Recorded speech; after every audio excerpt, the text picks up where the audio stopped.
बिस्मिल्लाहिर्रहमानिर्रहीम। हम कंटिन्यू कर रहे हैं अपनी lecture series on the subject of entrepreneurship. हम basically chapter number 8 marketing plan के ऊपर अपने लेक्चर्स देख रहे थे।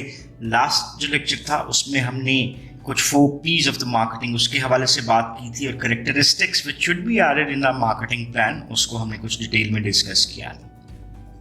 अभी हम बात करेंगे what are the steps that are required to prepare a marketing plan. We will be starting this lecture with figure 8.2. Basically ये figure हमें ये बता रही है कि what are the different stages involved in preparing the marketing plan. Each stage जब हम complete करते हैं तो ये हमें एक necessary information basis provide करती है ताकि हम अपने marketing plan में further proceed कर सकते हैं। So let's see this figure 8.2 और फिर हम इसके कुछ different aspects हैं उसकी डिटेल में भी बात करने की कोशिश करेंगे। So moving towards the figure 8.2, basically ये एक सैम्पल फ्लो चार्ट है। बहुत सारी ऑर्गेनाइजेशंस इसको इसी तरह से मनवन भी फॉलो करती हुई नजर आएंगी। कई ऑर्गेनाइजेशंस कुछ स्टेप्स को स्किप करती हैं या लेसर इंटेंसिटी के साथ भी परफॉर्म करती हुई नजर आती हैं। सो बुनियादी तौर पे हम पहले जो एक स्टेप है उसमें क्या करते हैं, हम प्रेजेंट सिचुएशन को एनालाइज करते हैं क्या है, एंड देन प्रोस्पेक्टिव। ये दो एस्पेक्ट आप प्रेजेंट वो जो कि इस वक्त है, जैसे मैं आपके लिए एक सिचुएशन सी क्रिएट करता हूँ, ये मेरा प्रोडक्ट पोर्टफोलियो है। So this is the product portfolio that we have at the moment.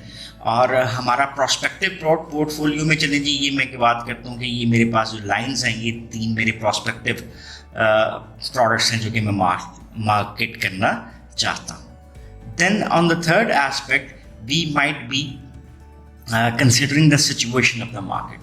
अभी थोड़ी डिटेल में हम जो मार्केट एनालिसिस है उसको भी थोड़ा डिटेल में जाकर देखते हैं तो हमें इस स्टेप का ज़रा डिटेल में भी अंदाज़ा हो जाएगा कि प्रेजेंट मार्केट सिचुएशन क्या है रिगार्डिंग द हमारी प्रोस्पेक्टिव प्रोडक्ट्स।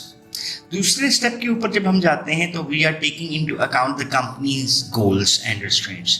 ये गोल्स क्या है, दीज आर द आउटकम्स जो कंपनी अचीव करना चाहती है, और रिस्ट्रेंट्स हमें ये बताती हैं कि हमारे पास कुछ चीज़ें जो कि हम एज अ कंपल्शन ले सकते हैं जो हमें अपने ऑब्जेक्टिव्स को, गोल्स को अचीव करने से रोक सकती हैं। वो रिसोर्सेज भी हो सकते हैं, वो मार्केट इन्फॉर्मेशन भी हो सकती है, कोई कई चीज़ें जो कि अकॉर्डिंग टू ऑर्गेनाइजेशन वेरी कर सकती हैं। तीसरे स्टेप पे हम सेट करते हैं marketing objectives that are specific and measurable. Marketing objective से क्या मुराद है, हम पहले से बार बार इस चीज़ के ऊपर तवज्जो देते आए हैं कि जो भी हमारी मार्केटिंग है वो 4 P's के अराउंड आपको रिवॉल्व करती हुई नजर आती है।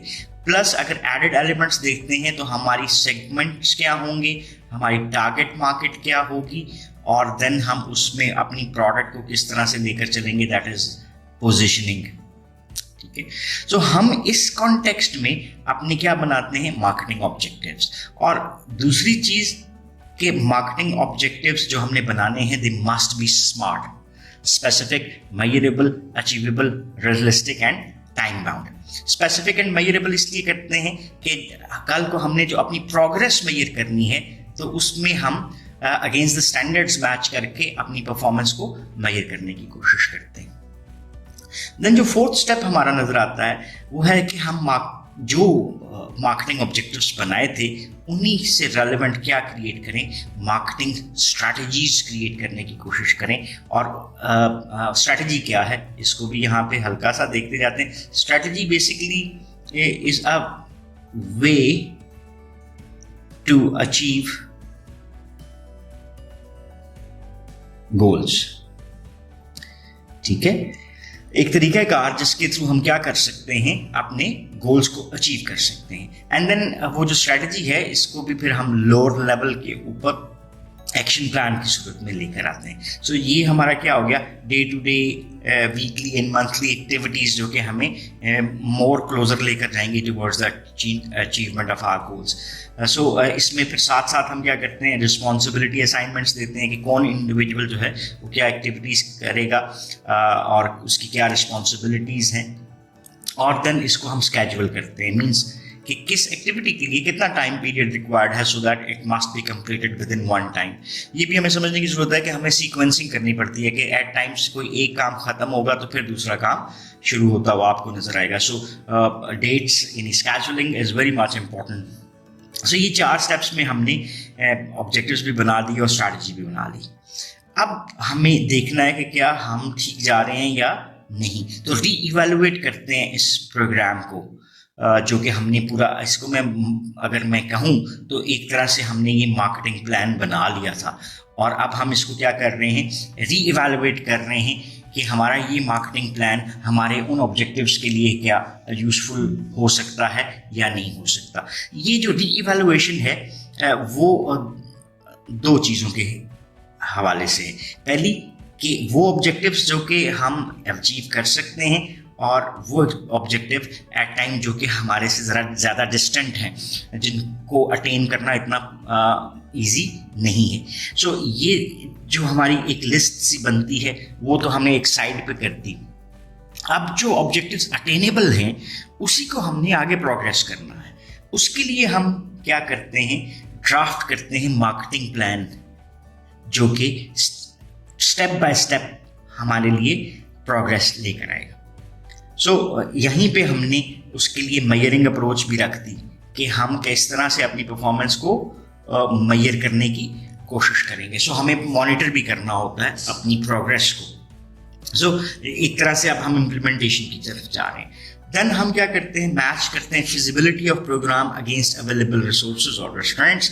अभी हमने जो प्लान बनाया उसके लिए डेफिनेटली हमें रिसोर्सेज चाहिए। हम दोबारा बात कर लेते हैं कि ये रिसोर्सेज क्या हो सकते हैं। इक्विपमेंट है, मशीनरी है, ह्यूमन रिसोर्स है, इंफॉर्मेशन है, ये तमाम हमारे रिसोर्सेज हो सकते हैं एंड मनी मोर। तो हम एक फिजिबिलिटी बनाते हैं कि जो हमने मार्केटिंग प्लान बनाया था और जो हमारे पास अवेलेबल रिसोर्सेज हैं या हमारे पास जो रेस्टोरेंट्स हैं जिसकी हमने शुरू में बात भी की थी, क्या उनके साथ हम प्रोग्रेस कर सकते हैं या नहीं।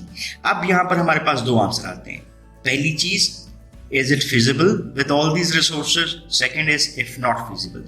If not feasible को साइड पर रखते हैं, उसके लिए हमें डिफरेंट एस्पेक्ट्स को देखना पड़ता है। और if it's feasible तो फिर हम एक फाइनलाइज्ड डॉक्यूमेंटेड जो हमारा मार्केटिंग प्लान है वो डेवलप कर रहे होते हैं। अब यहाँ पर फीडबैक लूप की तरफ आते हैं। फीडबैक लूप में अगर फॉर इंस्टेंस हमारे पास वो ऑब्जेक्टिव्स हैं जो कि नॉट अटेनेबल हैं, तो यहाँ से हम वापस मूव करते हैं और कहीं स्ट्रैटेजी गलत थी जिसकी वजह से ये ऑब्जेक्टिव नॉट अटेनेबल थे तो हम उसको इम्प्रूव कर लेंगे, या हमारे ऑब्जेक्टिव्स जो बने थे वो मिस्टेकनली रॉन्ग थे तो फिर हम उन ऑब्जेक्टिव्स को मॉडिफाई करते हैं और वापस इस वाले ट्रैक की तरफ आने की कोशिश करते हैं। मेरी बात समझ रहे हैं? सो दिस इज द ट्रैक जहां पे हमें क्या है, ईच स्टेप पे सक्सेस नजर आ रही है। ये पहली चीज आपको नजर आ गई। फिर अगर फॉर इंस्टेंस ये जो ऑब्जेक्टिव्स अटेनेबल थे उनको हम अगले स्टेप्स पे 6-7 पे लेकर चले और वहां पे हमारे पास फिजिबल में हमने मार्केटिंग प्लान बना लिया, लेकिन अगर हमारे पास कुछ चीजें फिजिबल नजर नहीं आती, ठीक है, कि हमारे पास जो प्रोग्राम था और अवेलेबल रिसोर्सेज थे उसके साथ इसको अटेन करना फिजिबल नहीं है, तो अगेन हमारे पास एक फीडबैक लूप नजर आ रही है। और ये फीडबैक लूप हमें फिर दोबारा किसकी तरफ लेकर जाती है, if it is not available to achieve these objectives with these kind of resources, तो फिर हम क्या करते हैं, अपनी मार्केटिंग स्ट्रैटेजीज को मॉडिफाई करने की कोशिश करते हैं। और अगर वो मॉडिफाई होती है दैट्स गुड, और अगर वो मॉडिफाई नहीं हो पाती तो इससे हम बैकएंड के ऊपर भी जा सकते हैं कि जो हमारे गोल्स थे as a whole overall larger sense में क्या वो ठीक हैं या नहीं। सो हम उसको असेस करने की कोशिश कर रहे होते हैं। सो ये तो हमारे पास एक सैंपल मार्केटिंग प्लान आ गया। इसके बाद हम इसको थोड़ा सा आगे लेकर चलते हैं। सो अभी हम इन सारे एस्पेक्ट्स को थोड़ा सा डिटेल में समझने की कोशिश करते हैं और मूव करते हैं कि what are the steps in preparing the marketing plan. पहला स्टेप जो हमें नज़र आता है वो है कि डिफाइन करना है हमने बिजनेस सिचुएशन को। उसमें हमारे पास एक पहला एस्पेक्ट जो नज़र आएगा वो है सिचुएशन एनालिसिस का। So how do we define the situation? Situation हम कहते हैं जो प्रेजेंट सिनेरियो जो इस वक्त कॉन्टिन्यू है। आप प्रेजेंट सिनेरियो जो हमारे पास है उसकी स्टेटस क्या है। फिर इसमें दो और एस्पेक्ट भी नज़र आ जाते हैं, one is the futuristic view and the one is which is related with the past. So जो सिचुएशन एनालिसिस है वो डिस्क्राइब करता है पास्ट। फॉर इंस्टेंस जैसे एग्जांपल लेते हैं कि जैसे हमारे पास इसमें कोविड-19 का एक स्टेटस चल रहा है, तो लास्ट ईयर 2021 का जो अभी तक का स्टेटस है, हम इसको मार्च टू मार्च ले लेते हैं। तो पास्ट स्टेटस क्या चल रहा है, अभी प्रेजेंट बिजनेस सिचुएशंस हमारे पास क्या हैं, और देन हम अपने इर्द गिर्द के न्यू वेंचर्स को भी असेस करना चाहें तो कर सकते हैं कि उनका स्टेटस क्या रहा। जैसे आप एक छोटी सी एग्जांपल मैं क्रिएट करता हूँ, बिजनेस के हालात इतने अच्छे नहीं हैं, ये एक स्टेटमेंट मैंने दी थी। अब इसके बैक एंड के ऊपर आप क्या चीज़ें कंसिडर करते हैं, यू कंसिडर कि आपके पास A businesses B C and D जो जिसको आप असेस कर रहे हैं, उनकी past 1 year's performance due to COVID-19 pressure, lockdowns and all these things इतनी अच्छी नहीं है, and they were not even able कि वो अपने जो monthly expenses थे उनको meet up कर सके। सो इसका मतलब है कि ईच मंथ उनके लिए प्रॉब्लमैटिक नज़र आ रहा है और वह सिचुएशन में जा रहे हैं। सो ये हमारे पास एक सिचुएशन एनालिसिस नज़र आता है।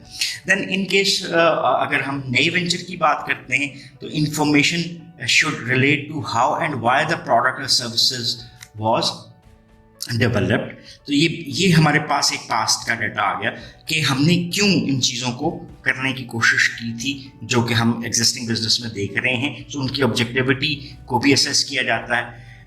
और then after new venture has started up, information should relate to पहली चीज़ मार्केट कंडीशंस जो कि प्रेजेंट पे हैं, performance of the company's goods and services, and then third one is that is future opportunities and prospect. जैसे मैंने शुरू में कहा कि हमें तीनों चीज़ों को देखना है, past, present and then what is the futuristic approach जो आपको नजर आती है। थोड़ा सा डिटेल के हवाले से अगर हम यहाँ पर देखना चाहें तो situation analysis, review of where we have been, और जो 3 क्वेश्चंस हैं जिसकी अभी हमने बात की है उसी को ये आंसर करता हुआ नजर आता है।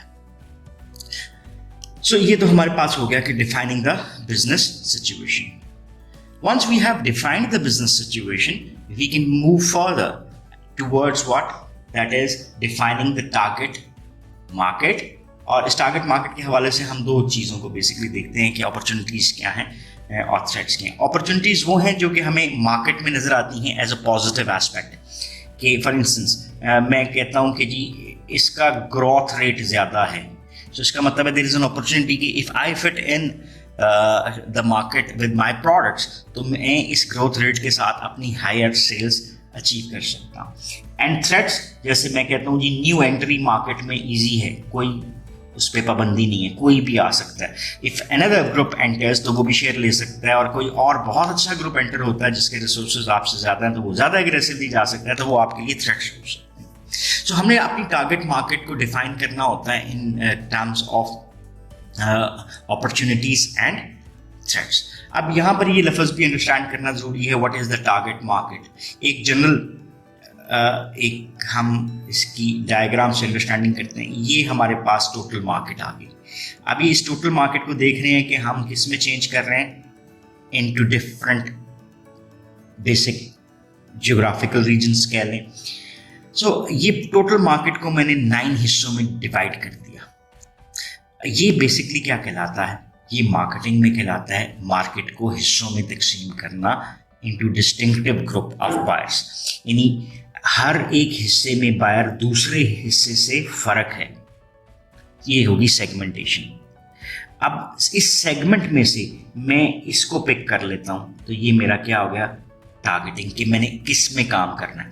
जैसे आपको नज़र आता है कि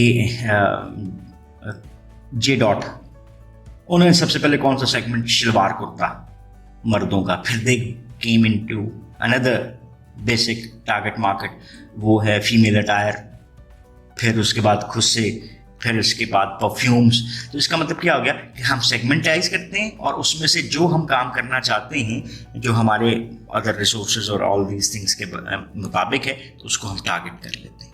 So, target market is a specific group of potential customers towards which the venture aims its marketing plan.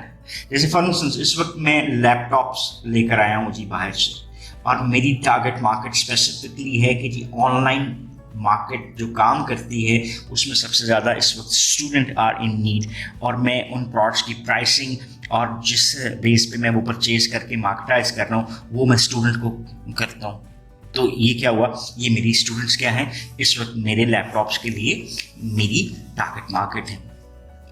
जैसे अभी हमने बताया सेगमेंटेशन का, market segmentation meaning dividing a market into definable and measurable groups for purpose of targeting marketing strategy. अब ये segmentation जो है ना, ये हम मेजरेबल रखते हैं, डिफाइनेबल रखते हैं। ये किस तरह से हो सकती है, ये हो सकती है इलाकाई बुनियाद पे, जियोग्राफिक। ये हो सकती है मैंने पी लिख दिया, डेमोग्राफिकली, यानी मैं कहता हूँ जेंडर की बेस के ऊपर चलें, कह लें मेल की मार्केट, फीमेल की मार्केट, एज के हवाले से हो सकती है, इनकम के हवाले से हो सकती है, एजुकेशन के हवाले से हो सकती है, ठीक है। देन इसके बाद इसको हम कहते हैं बिहेवियरल, कि जो हमारे डिफरेंट बिहेवियर्स हैं, डिफरेंट सिचुएशंस में फ़र्क होता है, उसके मुताबिक हम मार्केट को टारगेट कर देते हैं। रमज़ान में मार्केट फ़र्क है तो बिहेवियरल सेगमेंटेशन आपको नज़र आती है। Buyer, re buyer, frequent buyer, non buyer, ये बिहेवियर्स है ना हमारे, तो ये इसकी बिना पे हम डिफरेंट काम करते हुए नज़र आते हैं। और ह्यूमन साइकी की बिना पर, साइकोग्राफिक,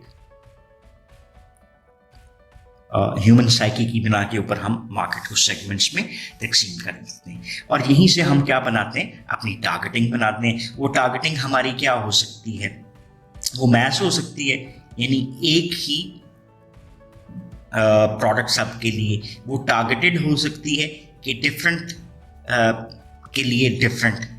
वो फिर आपको फर्दर हम कह सकते हैं निश की बेस के ऊपर हो सकती है। निश हम कहते हैं segment with in a segment. अगर ये एक सेगमेंट था, इसके मैंने फर्दर सेगमेंट्स बना दिए और स्मॉलर पार्ट को टारगेट कर दिया, तो ये निश है। या फिर हम ये इसको बिल्कुल लोकल और इंडिविजुअल लेवल पे ले जाते हैं, तो माइक्रो बेसिस पे भी मार्केटिंग आपको होती हुई नजर आती है। So process of segmentation and targeting, इसको हम नेक्स्ट लेक्चर में प्रोसीड करेंगे, और इस लेक्चर को यहाँ पर हम कंप्लीट करते हैं। So once we are concluding कि हमने एंटरप्रेन्योरशिप के हवाले से मार्केटिंग प्लान डेवलप करने की बात की, और उसमें हमने जो एक sample flow chart of a marketing plan है उसको देखा, और उसके बाद जो हमने इसके फ्लो चार्ट में बुनियादी तौर पे हमारे पास नज़र आता है स्टेप में डिफाइन किया बिजनेस सिचुएशन को, और हम मूव कर रहे थे डिफाइनिंग द टारगेट मार्केट की तरफ। So till now that's all for this lecture. If you still have any question or queries, then you can ask in the comment section and we will definitely love to answer those. So once again, thanking you for watching this lecture. Have a nice time. Allah Hafiz.